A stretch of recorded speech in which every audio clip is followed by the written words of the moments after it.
Kuhenki here last time too? Where did they all go? Walkies? For Kuhenki? You're not pets, you know. Oh, well. Looks like we just came at a bad time. Let's try again tomorrow. There's still a few days until Moon Prayer Night, so we're in no rush. Besides, she needs time to rest anyway.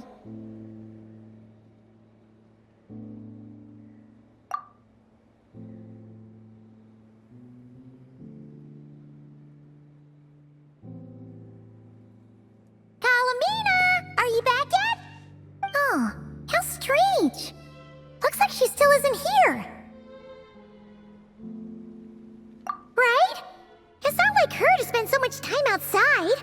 Especially since she's worried about attracting unwanted attention. What about Luonatar? Luonatar, you there? Hey!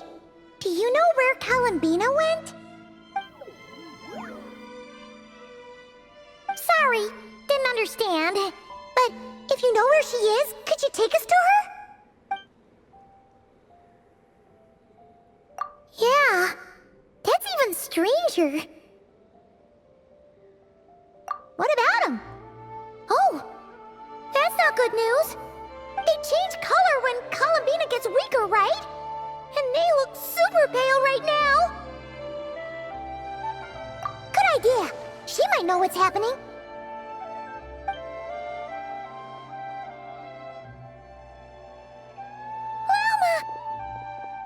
Ah, it's you. How is Kutar? Is she okay? No, she hasn't. I came here to check on her after I noticed the flowers had changed color. Based on past precedent, she must be very weak right now. Even getting up to walk would be a struggle. It seems unlikely that she wandered off outside. Not to mention that she doesn't do that at the best of times either.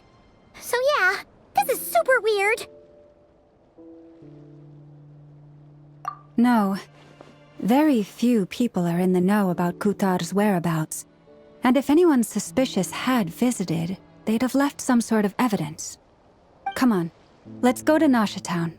If anyone has seen her, someone there will know about it. It's not Kry's information hub after all. Makes sense. Let's go!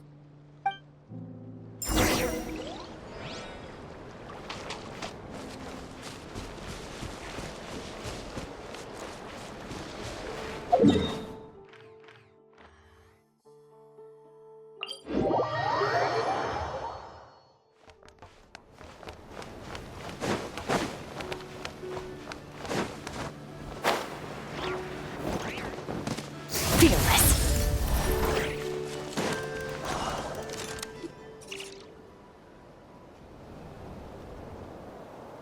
Wait a moment. Is it just Paimon, or is this stall kind of suspicious? It's never been here before, right? No, I don't recognize it. Alas, your free and easy adventure time is over. Now, prepare to face the final boss of Nod Cry. Whoa! Where'd that voice come from? Not sure, but it's definitely hostile. No, no, no, not that way. The final boss is right here. The sniffer mole? That's the final boss? Surely not. Also, Okay, the jig is up. I'll stop teasing you. Turn around. I'm right behind you. It seems I've managed to leave quite an indelible impression, even though you've never seen my face. Ah, nothing could make a great mage more pleased with herself.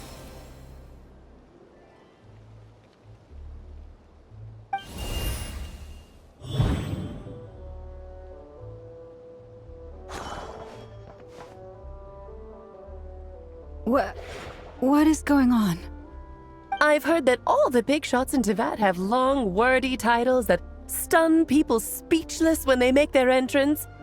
Unfortunately, none of them are affiliated with the Hexen Circle, and we ourselves keep a very low profile.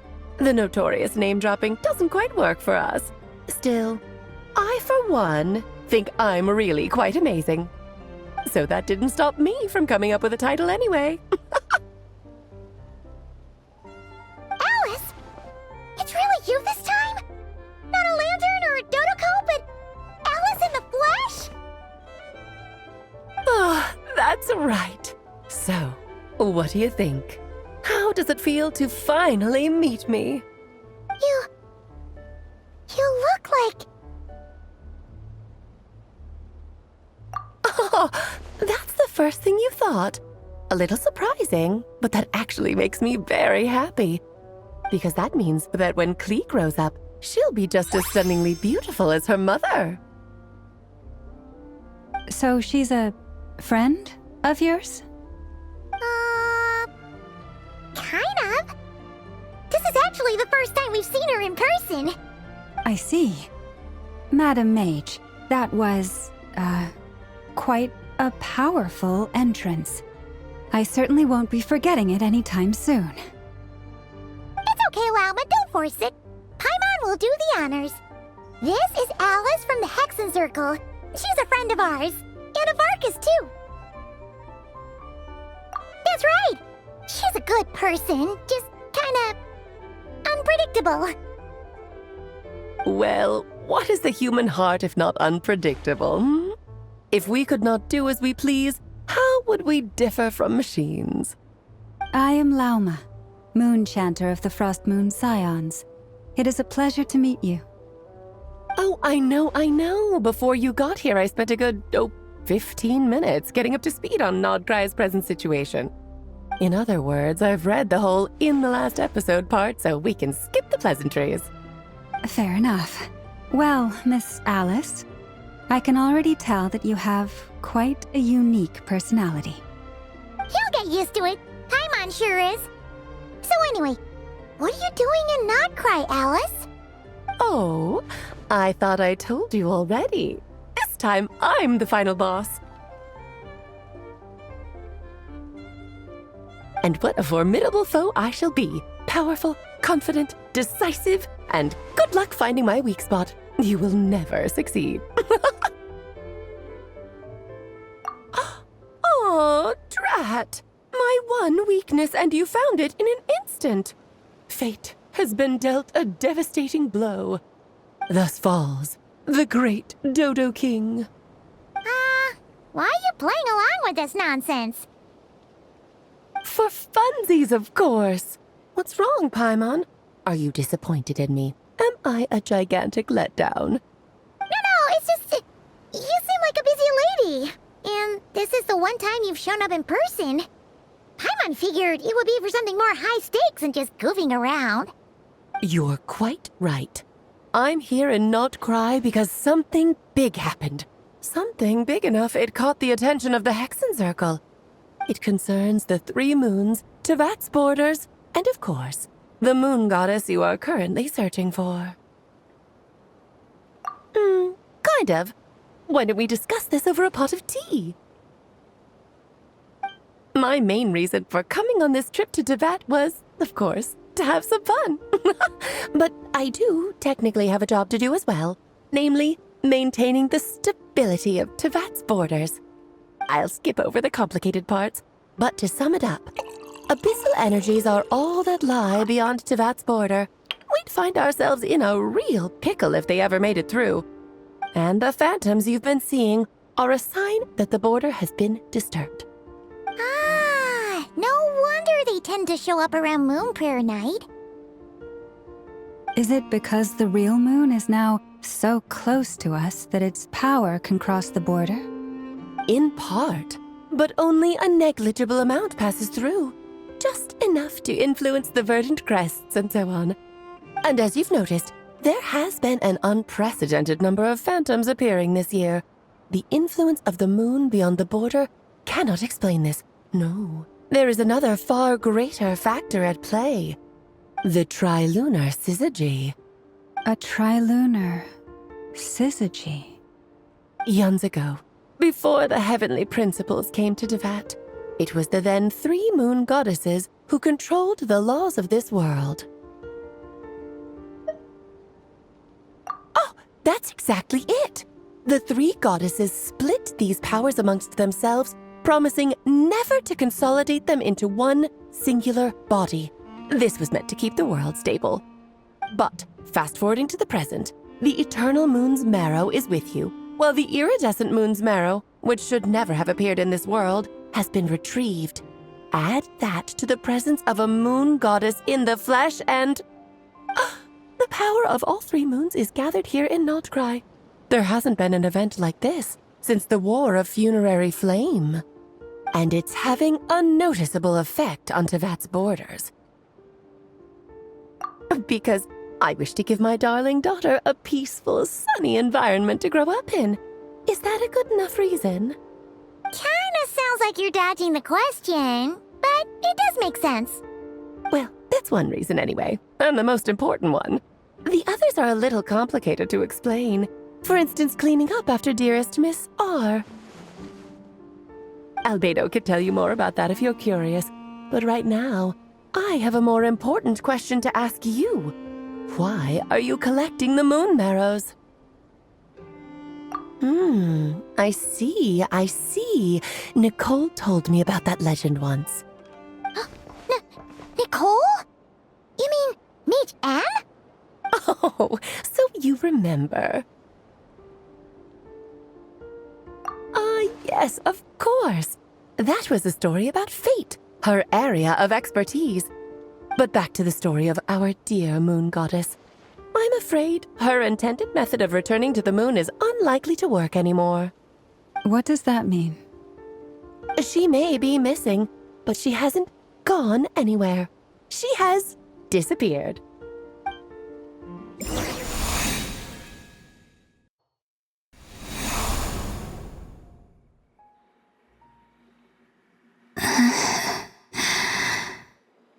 My body is so heavy.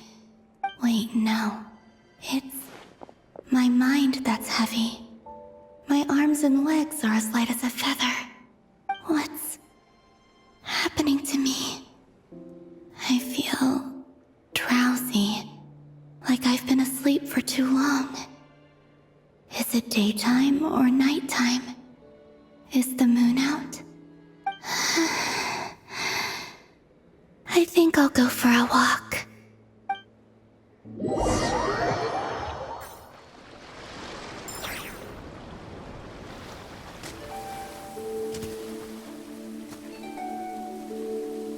Are you out for a walk too?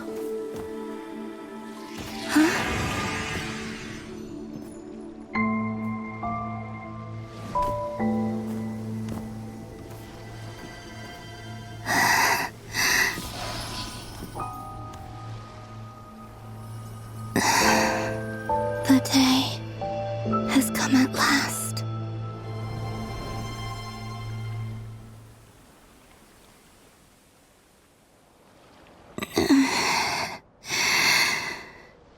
Have I grown so weak that I can't even sustain my physical form? But Moon Prayer Night is nearly here. I was so close to returning home. Death is near. Is this how it ends for me? Will I return to the moon after I disappear? Or... I don't want it to end like this. So far, at least, I still exist. Even if not physically, I can still feel. But as my power wanes, I'm sure that too will fade. I suppose I might take one final look at this world. The world where I was born.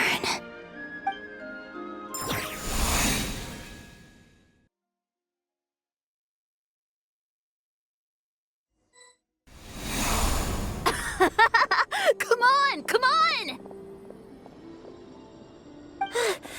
Wait for me! The Frost Moon Enclave. How much balloons! They're so heavy! It's times like this when you kind of wish men could be priestesses and acolytes. How fascinating. I've never had the chance to be privy to people's private lives in this way.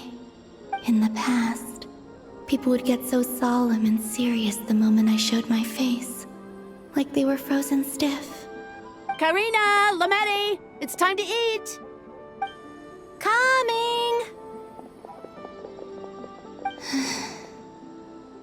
I want to watch them a little longer.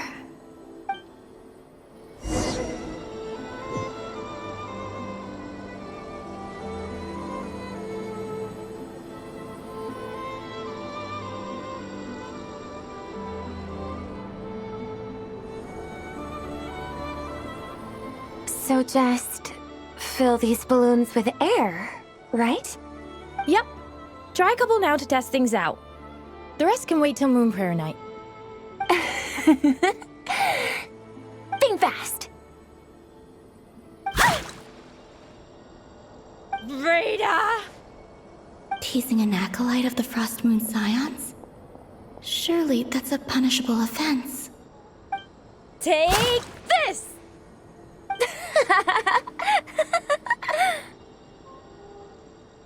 Huh? All right, enough horsing around. Lady Lauma gave us a task. We should get back to it. The task is just to check that the balloons don't leak, right? Doesn't matter if we fill them with air or water. Yeah. Okay, you got me there. And you got me there. But still, we can't use all the balloons before the festival even starts. We won't use all of them. And as long as Lady Lauma's trusted acolyte doesn't snitch, this can stay as a little secret between friends. A couple more can't do any harm, right? Oh, you menace. Then, think fast! Is pumping a balloon full of water really so much fun?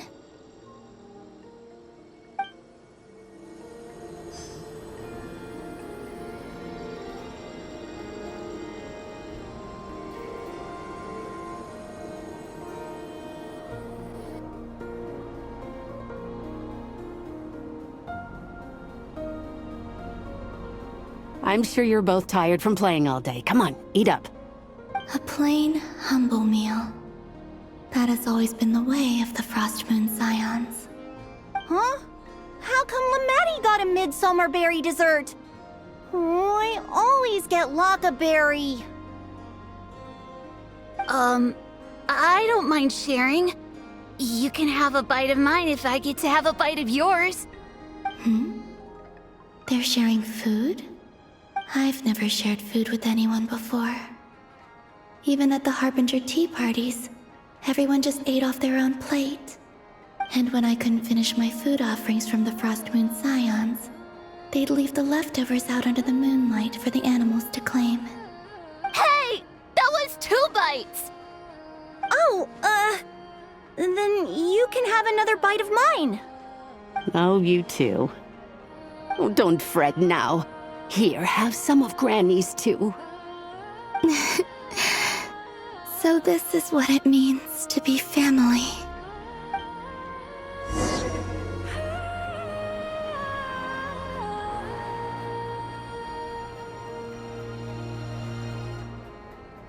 I'm seeing so much that I'd never usually get to see. They'd never act like this when I was around.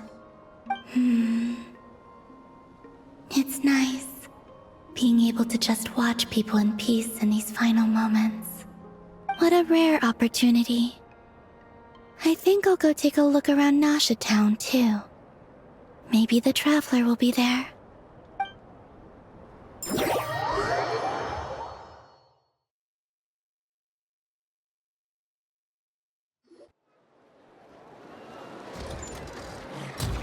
After the War of Funerary Flame, the moon goddesses were no longer recognized by Tevat. They lost the whole foundation for their existence. That's why the moon goddess's strength is fading. She cannot withstand the world's rejection of her. To be more pedantic about it, the moon goddesses did something to offend the heavenly principles, and that's why they were ousted. Something of a recurring theme in Tevat's history. Theoretically, speaking so candidly should put me in their crosshairs too, but they can't tell me what to do. I'll say whatever I want. Anywho, the Moon Marrow energies were but a drop in the bucket for her, and that battle against the Ray Hair of Solnari only weakened her further. Fortunately, it happened close enough to Moon Prayer Night when the Kuvaki concentration here is high. That's the only reason she managed to survive this long. What do you mean, fortunately? You said she disappeared. We're too late. Oh, what a headache. I thought this was all common knowledge. I guess I have some more explaining to do. Okay, buckle up. It's time for another lecture.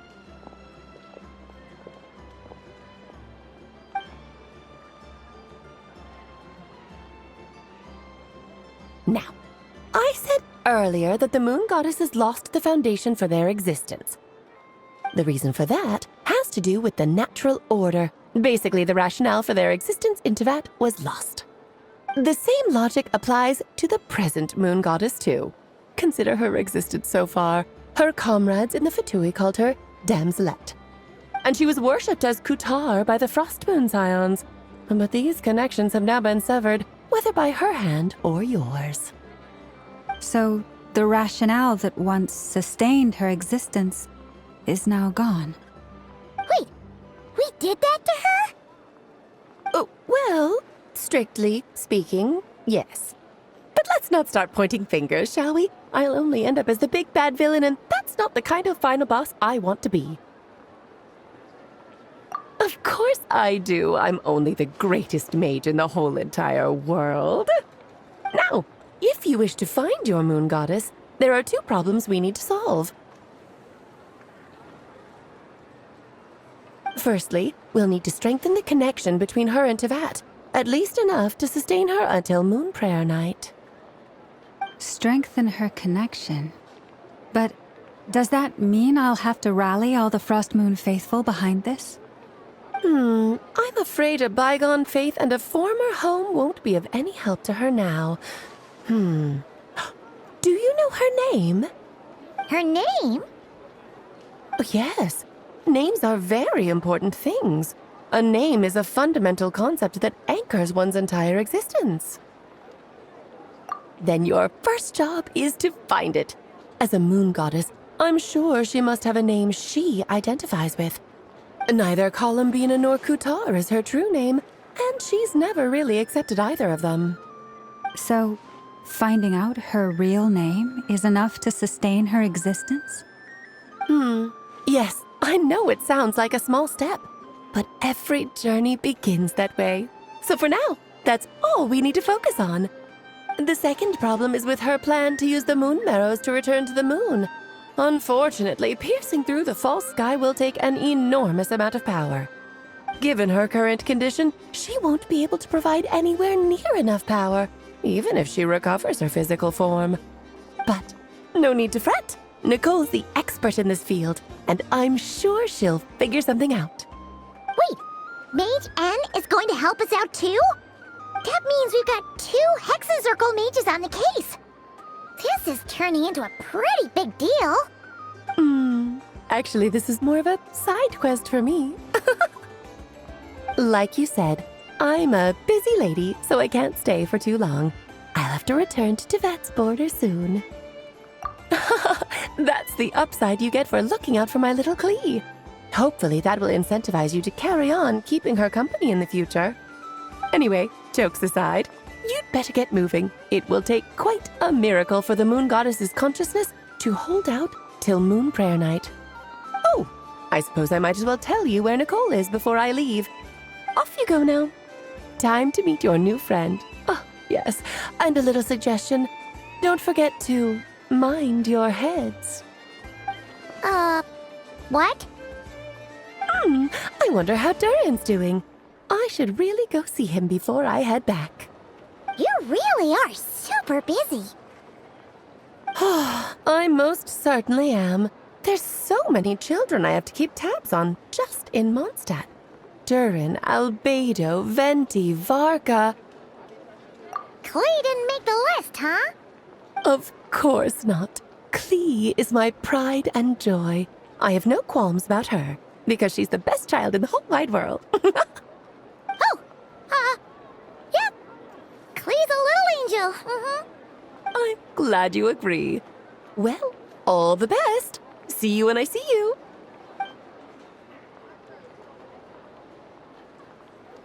She left in a hurry.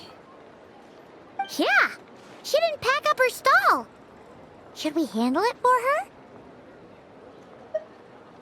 I must say, I'm now very curious about her daughter. Klee, wasn't it? What's she like? That's a long story. Come on, we'll fill you in as we go.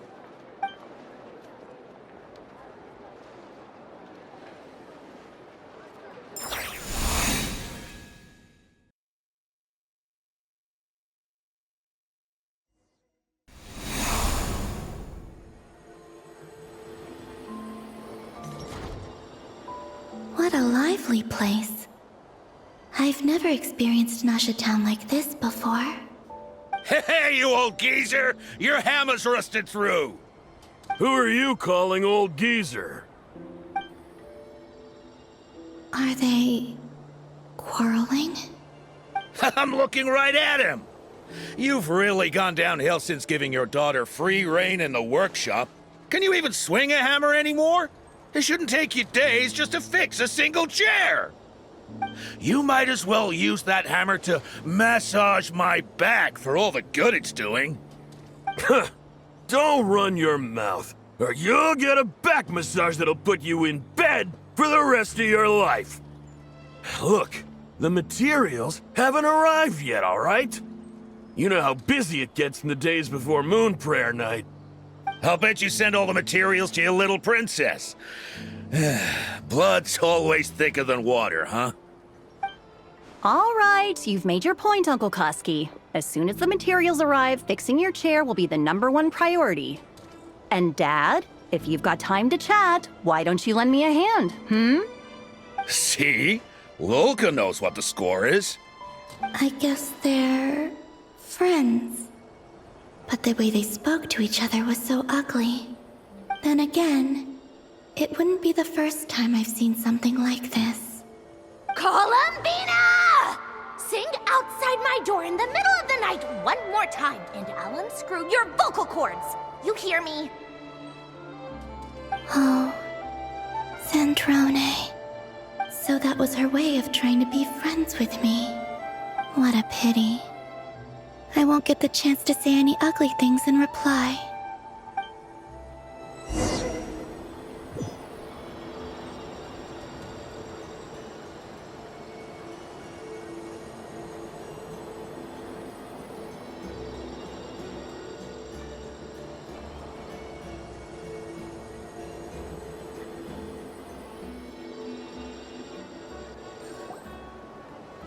Hey, have you decided what to give her for Moon Prayer Night? I sure have. She's gonna get the surprise of her life when she's least expecting it. Then I'll whip out the ring and pop the question. The surprise of her life. What a fun turn of phrase. Cool, I get the picture. You can spare me the gushy details. Ooh, looks like we have a customer. Hello there, ma'am. Would you like some Moon Prayer Night candy? Huh? Is he talking to me? Can he see me? Here you go.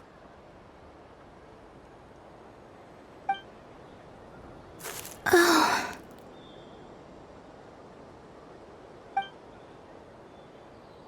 Come back anytime. Right. Now, where were we? I don't know why, but I still held out hope.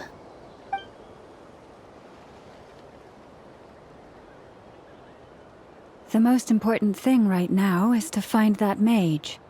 This name thing seems super important too, but where do we even start looking? I'd better go pay the Fatui a visit.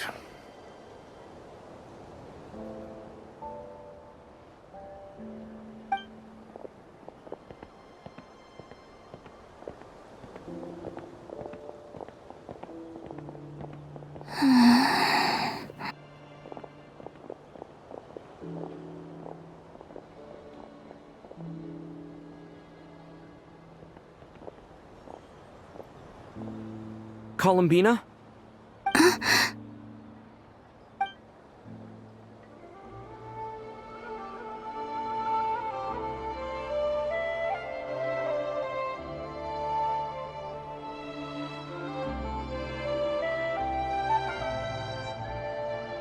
Traveler? Let's go! This is no time to be spacing out!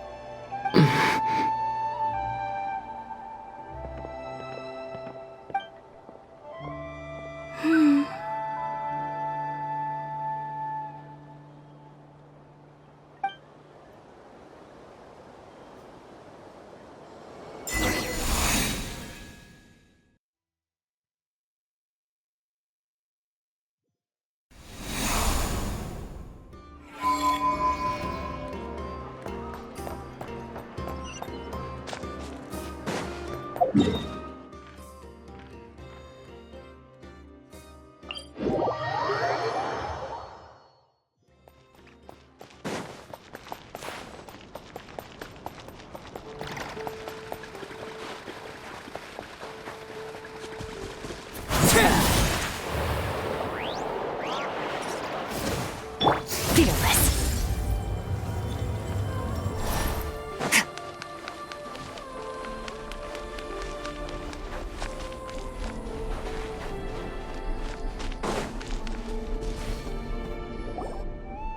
Where are they going? They mentioned a mage and... a name?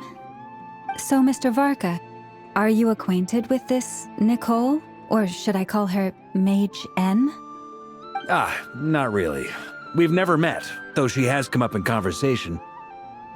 From what I've gathered, Alice kinda took Nicole under her wing. Taught her how to speak in a more ladylike fashion, that kind of thing. Huh. Hard to imagine Alice as an etiquette coach. Yeah, Alice is a larger-than-life personality, I'll give you that. But then again, that's why she's able to draw such an eclectic mix of people into her inner circle. If I remember correctly, being an interesting person is actually one of her main entry requirements. So, if you ever wanted to join the Hexenzirkel, I'm sure you'd both be eligible to apply. Hey! Don't go around making promises on Alice's behalf! I wouldn't dare. I'm just trying to paint a picture of the Hexenzirkel for you. Okay, sure. Anyway, since none of us have ever met Nicole, how are we supposed to find her?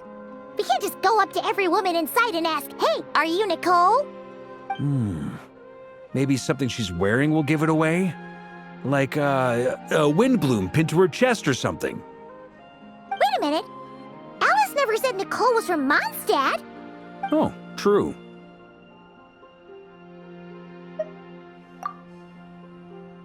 That would be... this young lady, then?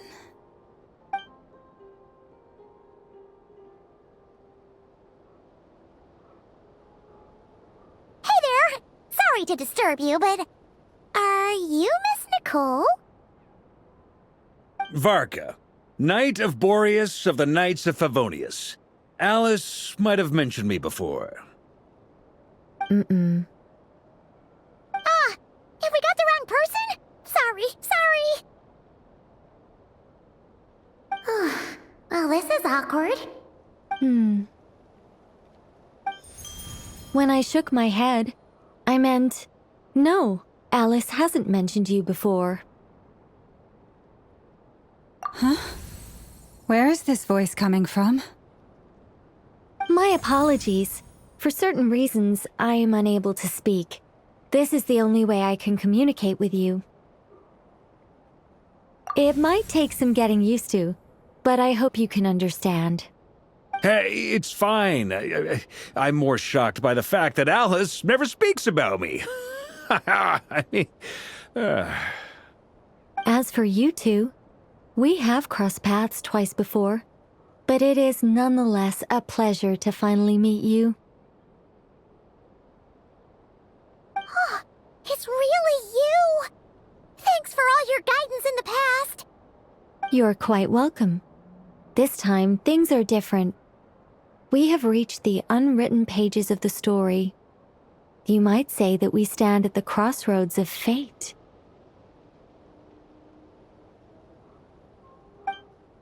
Now then, allow me to formally introduce myself. My name is... No, stop! Alice! I can't believe it! I had a whole speech prepared. I'd agonized over every single word. She always picks the worst moments to ruin other people's plans. I'm so sorry about that. Alice took the liberty of devising some bespoke self-introduction magic for each member of the Hexen Circle. But I could have sworn I deleted all of the triggering conditions for it. How did it bypass everything? Oh gosh, this is so embarrassing. This is a very different side of Nicole than what we're used to. Is she not used to face-to-face interactions? Don't worry about it. We've seen that introduction magic once already, so it wasn't too much of a shock. Please go on, Miss Nicole. We'd love to hear what you have to say, or, well, communicate. Huh? Are they talking to this lady? But... Will you all promise to forget that horrendously embarrassing introduction? sorry, embarrassing. When? Yes, my name is Nicole, and I am one of a very few angels who have retained both their preferred form and their power. The Traveler and Paimon should be no strangers to this concept. There is another of our kind in Natlan. They call her the Lord of the Night. Right! Paimon remembers her! Yes. Well, I have retained more of my power than she. It's because I don't have a long-term duty to fulfill. To be more specific, no. We'll be here all day if I get into the specifics. Moving on. If I'm not mistaken, you are here because you wish to learn how one might reach the moon beyond the sky. That's right. Is that something you can give us any guidance on? Yes, I do know a way. It began with the Hyperboreans, who lived after the War of Funerary Flame. Blank looks. Maybe I should start with the background of the war. Or maybe not. It shouldn't be an issue. I'll fill in the gaps for you when we have more time. Anyway, after that war ended, the three moons retreated to beyond the false sky. The Hyperboreans were humans I once aided. They accepted the civilization and creations bestowed upon them by the angels. But despite accepting many blessings of the angels, many among them still held on to their faith in the moons. They were reluctant to accept the new order.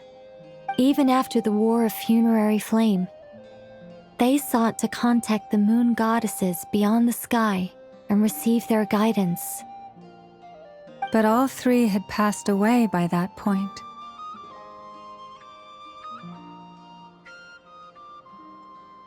This mage has a unique method of communicating. Is she talking about the moons? Yes, but they did not know. And so, still they prayed for the moon goddess's mercy. After building titanic structures that consumed vast amounts of Kuvaki, at last they glimpsed the moons and heard their voices. But of course, they were gravely disappointed. For it was then that they realized the three moon goddesses were dead. Oh, that's such a sad story. It is. Humanity was in a very sorry state at that time. The angels who had once aided them were gone, and the war of funerary flames had left them homeless and destitute. Just a second, I gotta ask. How relevant is all this history to the task at hand? Well, I mean, it's... Okay, it seems we've drifted into irrelevant narrative waters. It's been a while since I've had the chance to speak inside someone's head. As soon as I got started, I lost control and the words just flowed out like a waterfall. What I'm trying to say is... Right, yes, that's it. The relevant part is the ritual created by the Hyperboreans. The fact that they bypassed the false sky and saw the true moons implies that they successfully built a connection between Tevat and the outside world. Which means, with enough Kuvaki and a sufficiently stable connection, it should be feasible to send one person over the border. Okay, so they built some kind of portal? Oh, yes. A portal. Yes. Is something wrong? You sound disappointed. I just didn't expect you to summarize it so well. It turns out I could have said all that in one word, if only I'd managed to think of it. No, please, it's fine. This is invaluable knowledge. I'll be sure to record and preserve everything in writing. Oh, really? Well, in that case, I suppose I could backtrack and add some more detail. I did gloss over a few things so far. Whoa, whoa, whoa, time out. Let's summarize what we've got first. The Hyperboreans were the last ones to use this method, right? So we somehow need to find whatever structure they built and make sure there's enough Kuvaki to power it up. Luckily, we have the moon marrow of both the eternal and iridescent moons, so we're all good for Kuvaki. Which means the key issue we need to focus on is finding the place. Am I right so far? Yes. Although I expect the structure is long gone by now. That said, what if we could take advantage of the phantoms to travel back to a time when it still existed? Well, travel back isn't quite accurate. It's more like we'd be creating a handshake between 2 points in space-time. We wouldn't even have to pick a time when it still existed. It could just be a time when it still appeared in phantom form via projection, or we could project our own phantoms, fold them together at... You look lost. Was that too hard to follow? Yeah, things got a little, technical there. Paimon's brain is reaching capacity. All right. Let me think about how to put this more simply. Okay, got it. Over the next few days, I'll search for phantoms that we can use. Once I find one that meets the criteria, I'll let you know and we'll regroup. By completing certain rituals, specific individuals will be able to enter the phantom and make it to the Hyperborean structure. If everything checks out and it looks feasible, we'll just need to wait for Moon Prayer Night, and we can send the Moon Goddess back home. I'm really skimping on the detail here. Is this making any sense at all? I think so. For now, we'll just wait to hear from you. Yes. Basically, yes. Great. Counting on you. In the meantime, we'll focus on finding the Moon Goddess's name. My name? Are they looking for a way to stop me from disappearing? Excuse me, Miss... Go on, Miss Nicole. This conversation was a little all over the place. I didn't catch your name. I am Lauma, of the Frost Moon Scions. Ah, I did wonder. I noticed that you listened very intently when I spoke about Hyperborea and the moon's history. If you'd be interested, I'd love to visit you this evening and go through it again in greater detail.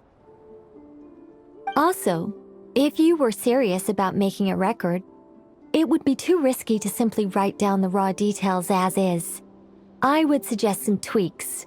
Maybe rewrite the stories as fairy tales or fables, perhaps even prayers. Anyway, we can cross that bridge when we come to it. So, see you later then? Oh, and no need to prepare anything. Just a cup of tea will do. See ya! She seems friendly. It's just... It's so nice to find someone who's actually willing to listen. I've been dying for a chance to finally go through all this systematically from start to finish. Any longer and I'd probably start forgetting it. Now Paimon gets why Alice told us to mind our heads. Ha ha ha ha, what did I tell you? A lot of quirky people in Alice's orbit. Now then, the next order of business is, where do we start looking for the moon goddess's name? Maybe the rest of what Nicole has to say might give us some clues. Once I've heard her out, I'll summarize the salient points and share them with you all. I'm also inclined to review our other documents.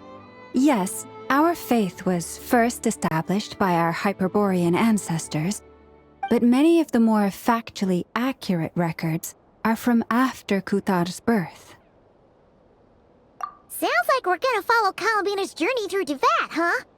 In that case, we'll start by heading to the Frost Moon Enclave. Sounds like a plan. Take this with you. I'll see about getting in touch with the Fatui. It'll probably just be Arlecchino and Sandroni again. They're the only ones who would want to help. Thank you, Mr. Varka. Ha ha ha ha ha, don't mention it. Honestly, I'm more comfortable dealing with the Fatui than prying into the details of a young lady's childhood. Catch you later. I should follow them, just in case there's some way that I can help.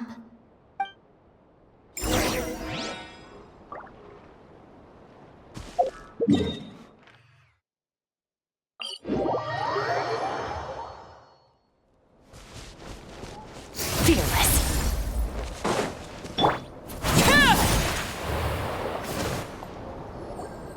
A while ago, I took the time to organize all documents in our possession that pertain to Kutar. What you see here is the material I consider reliable. You're saying there's unreliable material too? Yes. Most of the information we have was transmitted through an oral tradition.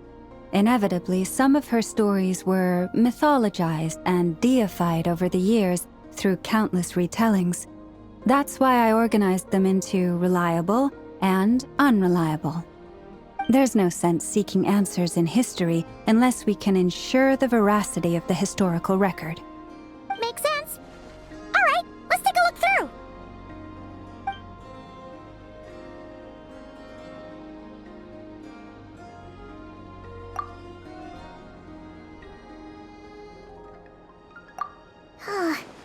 Almost all these records refer to Kutar instead of Columbina.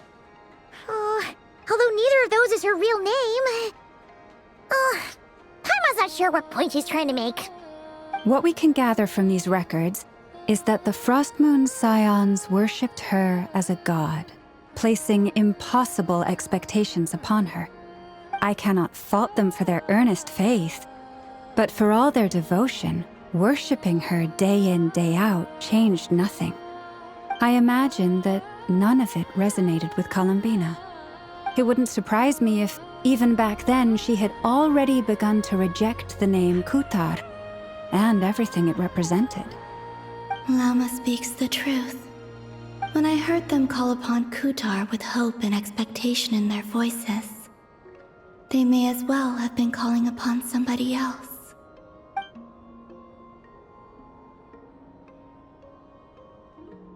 Well, that's a bit complicated. I looked at the level of detail, perceived authenticity, prose style, and how realistic their portrayal of Kutar seemed to be.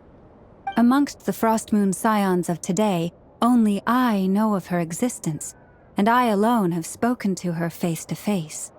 As such, I know that there are certain things she simply would never do.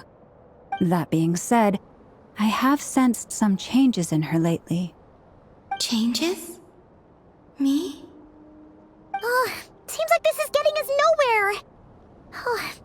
For what it's worth, why don't we check the unreliable sources too? Sure. Give me a moment.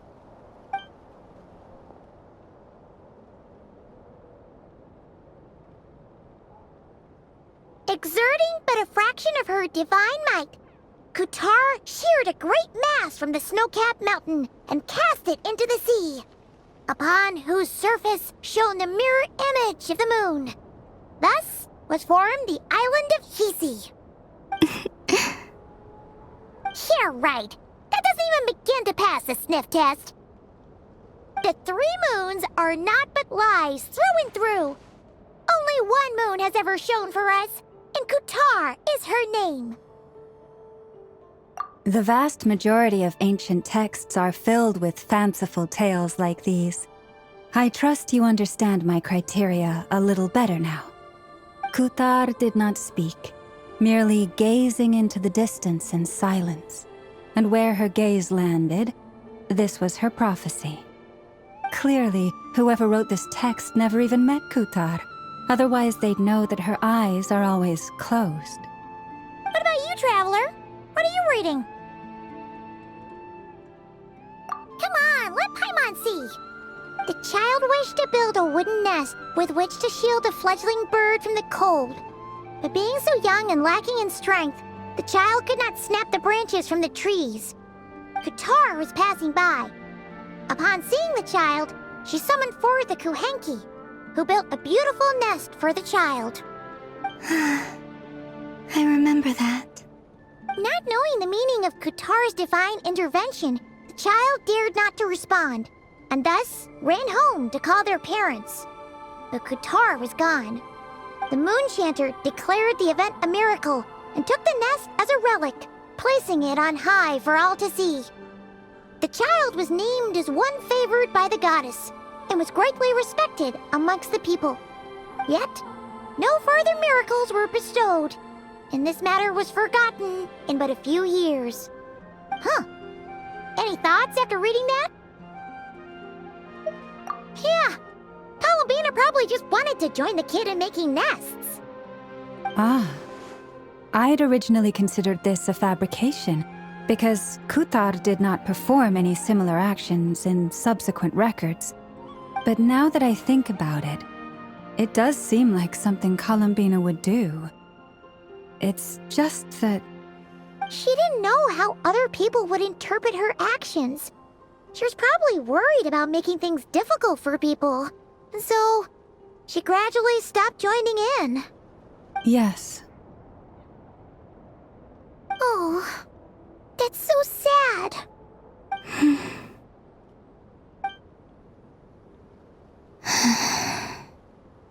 And now, I can make no such gestures of warmth, even if I want to.